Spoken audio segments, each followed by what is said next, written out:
নারীদের ক্রিকেটে 400 রানের রেকর্ড। ইন্ডিয়ান মেয়েরা আজকে আয়ারল্যান্ডের বিপক্ষে 435 রান করেন, যা নারীদের ক্রিকেটে চতুর্থ সর্বোচ্চ স্কোর। চলুন এবার জেনে নিই নারীদের ক্রিকেটে সর্বোচ্চ রানের আগের রেকর্ডগুলোর কথা। নারীদের আন্তর্জাতিক একদিনের ক্রিকেটে সর্বোচ্চ রানের স্কোর নিউজিল্যান্ডের মেয়েরা দখল করে রেখেছে। তারা 1997 সালে এই আয়ারল্যান্ডের বিপক্ষেই 494 রান করেছেন, যা নারীদের ক্রিকেটে এখন পর্যন্ত সর্বোচ্চ স্কোর। দ্বিতীয় সর্বোচ্চ রানের রেকর্ড ইংল্যান্ডের দখলে, তারা 481 রান করেছিল। তৃতীয় সর্বোচ্চ রানের রেকর্ড হলো অস্ট্রেলিয়ার দখলে। অস্ট্রেলিয়ান মেয়েরা ডেনমার্কের মেয়েদের বিপক্ষে 474 রান করেছিল।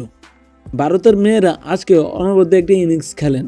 আজকে ভারতের হয়ে স্মৃতি মান্ধানা করেন 80 বলে 135 রান। অপরদিকে প্রাতিকা রাওয়াল খেলেন 154 রানের দুর্দান্ত ইনিংস। এতেই রেকর্ডে ভাগ বসালেন ভারতের নারীরা। উল্লেখ্য যে বাংলাদেশের নারীদের সর্বোচ্চ রানের ইনিংস এই আয়ারল্যান্ডের বিপক্ষেই। খেলাধুলার সকল ধরনের সকল তথ্য পেতে চ্যানেলটি সাবস্ক্রাইব করে পাশে থাকুন। আশা করি ভালো লাগবে আপনার যদি চ্যানেলটি ঘুরে দেখুন।